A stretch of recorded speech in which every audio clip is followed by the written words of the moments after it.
I don't know what to say anymore, Joe.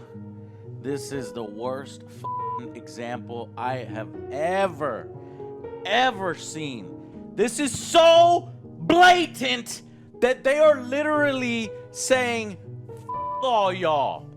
It is so blatant. They are essentially glorifying gambling. In a basketball game, you got a casino in my basketball game. A new Battlefront game from EA, and it doesn't have a season's pass? They're actually listening to what fans want? Holy shit. EA, I will suck your dick if you manage to make this game without any you fucking bastards. No, that's it. This shit right here, this needs to die. The main reason they're disappointing me is because of these microtransactions that they have out there now. It wouldn't be a problem if, it wasn't forced on you. And of course, I've heard all the people saying, oh no, they're not forcing it on you. Oh no, it's not going to be game breaking. Yeah, it's technically it will be game breaking. We all know how much money gaming companies rake in a year, but how much extra money does each company make? What do I mean by extra? Extra money that these companies make by adding microtransactions for things that don't need to be monetized. So we're gonna look at the 3 most arguably greedy companies that have no morals and see how much they're making off peasants like us. We're also going to be taking a deeper look at just how much they could improve and change the way they go about microtransactions, because most of them shouldn't exist in the first place.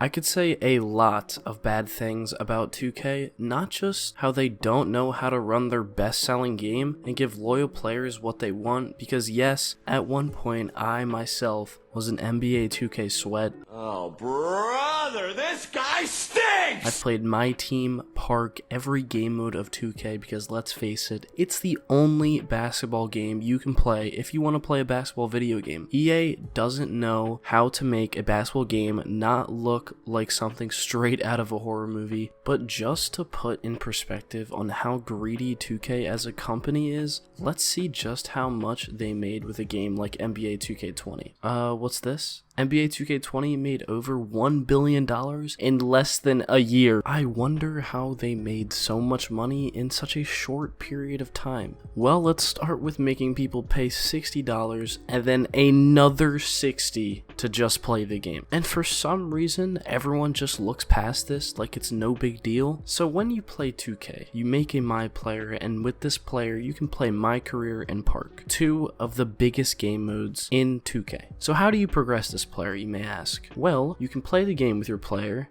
that absolutely sucks, who's a 55 overall brown shirt, or you can buy VC. Let's go, boys. So you can buy VC and get this My Player who's a 55 up to an 85. Isn't that awesome? It only costs a small price of $60. So you can progress your player that you just made without actually having to play the game? Yes. Wait, what if I want to change my position or my player? I have to spend another $60 just to get him back up to an 85 to compete with everyone else who is already an 85? So you might be asking, why don't you just grind him out, that VC? Why don't you just play the game with your garbage player to get him to an 85? Because 2K purposely made VC so hard to get, and actually playing My Career with your trash player that literally can't do anything but just stand there, so you won't get a lot of VC playing bad in My Career. So why don't you just play Park? Well, as a 55, your player can't even make an open layup. So it forces you to buy that VC, which again, it's only a small price of $60. That is nothing for 2K as a company. That is sprinkles to 2K. $120 to literally play the game. Also, if you want to make 2 builds, that's $180 minimum to play. Don't you see the problem here? Since it's so expensive, you would think that the clothes you can buy for your player are free and you can customize your player how you want, right?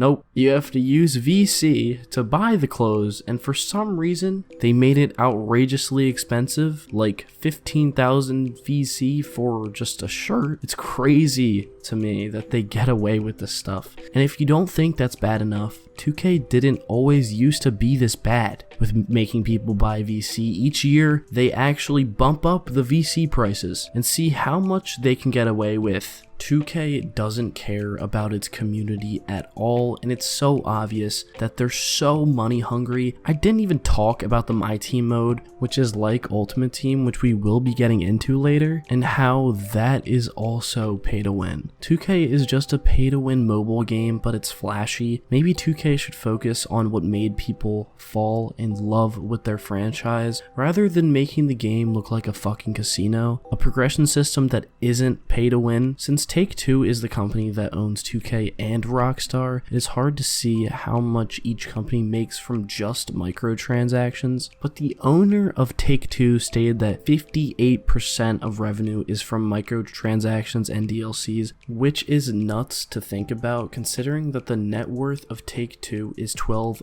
billion. 58% of $12 billion is $6.9 billion. Let's say 25% of $6.9 billion, being generous, is for unnecessary microtransactions, and your total is $1.7 billion. But yeah, that doesn't seem to be so bad. $1.7 billion of unnecessary money that wasn't there before. On our greedy scale, 2K gets a 9.8 out of 10. The only reason that they didn't get a 10 out of 10 is because they've made some great games before, so I'll give them that. Now it's time for probably the most hated company on this list, with EA.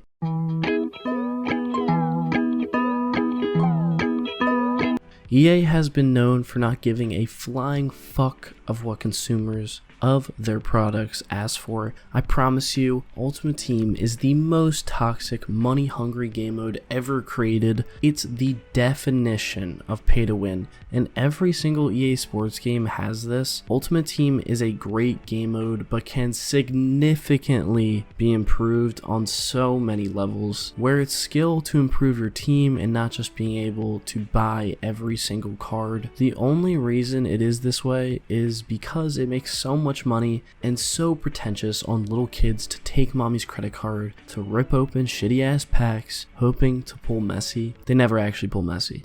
Anyone good? Anyone good? Anyone?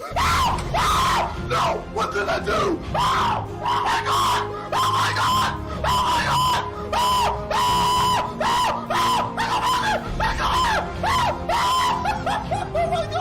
This quote sums up EA perfectly to me. It seems like EA games are designed to be boring, to be a grind, and to encourage people of all ages to spend money on card packs. Not showing the odds you get for certain kind of a card is highly fraudulent and probably illegal. It's funny that a company as big as EA doesn't get called out for that. It should tell you the exact percentage you get for a certain card, not just the 85 plus or whatever it is. Opening packs or loot boxes is gambling, and at the very least could warn people about it and be more transparent about it. These games EA are making are mostly games for kids. Kids are taking mommy's credit card and developing gambling addictions to cope from getting picked on from Billy at school. I'm not going to tell you to not play EA games and riot. I'm just warning you that these companies like EA don't give a flying fuck about you and will do anything to take every penny they can out of you, and it's really sad that it has come to this. On the greediness scale, EA gets an 8.3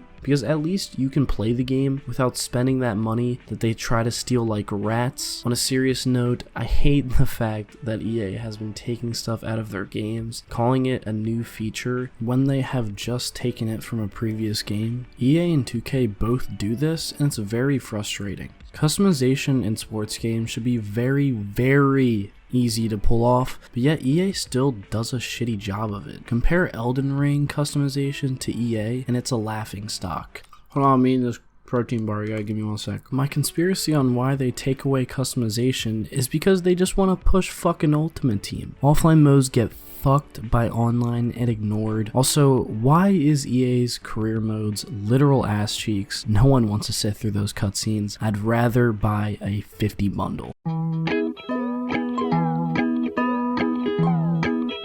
Yes, I will admit that GTA 6 was an amazing game. Wait, it's not 2030? This is embarrassing. I'm not gonna lie. That was embarrassing. I meant GTA 5. The same game that came out September 17th, 2013, that's gotta be fake, was in fact a great game. So many things that were done right with GTA 5 and Red Dead Redemption single player was an unreal game. Notice how I said campaign. Red Dead Online is literally a joke. If you want a full look into why it's dog shit, I would advise you to watch this video by Jack Sather. It sums up perfectly why Red Dead Online is just boring and not fun. It needs help. Red Dead and GTA are arguably two of the greatest campaign games of all time, but GTA 5 came out in 2013. Don't you think it's time to move on? You've milked this game for so long. You've made your money, Rockstar. Give it a break. No one wants a remastered version of a game they've been playing for 9 years. Guys, look. Graphics for a game made in 2013. You know it's bad when the modded version of the game is more popular than the actual version. Now, let's actually get to Rockstar being greedy assholes, shall we? I know that there are definitely some things that I'm going to miss because, let's face it, I haven't played GTA or Red Dead since Vietnam. So, my first question is, why is everything so expensive and there are such limited ways to make money? In a game where you can pretty much do anything known to mankind, you would think that there's a lot of ways you can make money. Well, there are a lot of ways you can, it's just pocket change. I can respect the grind of grinding levels to where you unlock new stuff to buy with the money you earned, but what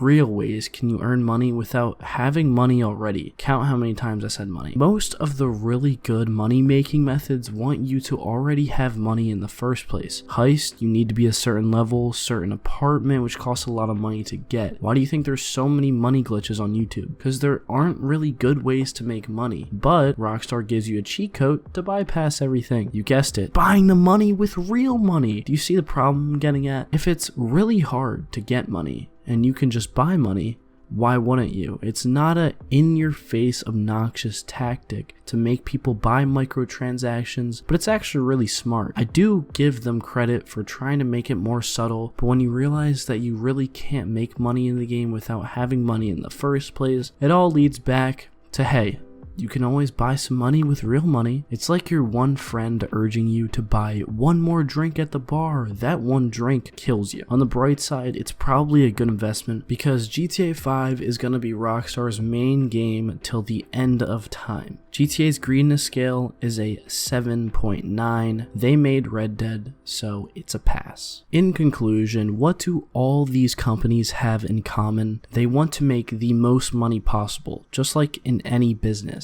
And if the company sees that, hey, this thing is making us an absurd amount of money, why would we stop? They're never gonna stop. What I'm saying is that you should try playing games that don't want to take all your money. I'm not saying microtransactions are all bad, because buying a cool skin for your guy in Fortnite Battle Pass harms nobody, and if the exception of the game being free, gosh, I can't read, dude, I literally can't read. If the exception of the game being a free game, microtransactions that are cosmetic, like battle passes, it makes sense. Those games need ways to make money, and if I'm playing a game as much as I played Prime Fortnite, then buying a battle pass that's only $10 and you progress through it is a great system. Stop getting scammed, but at the end of the day, it's your money and you can spend it how you want. So yeah, that's all I got. Have an amazing rest of your day.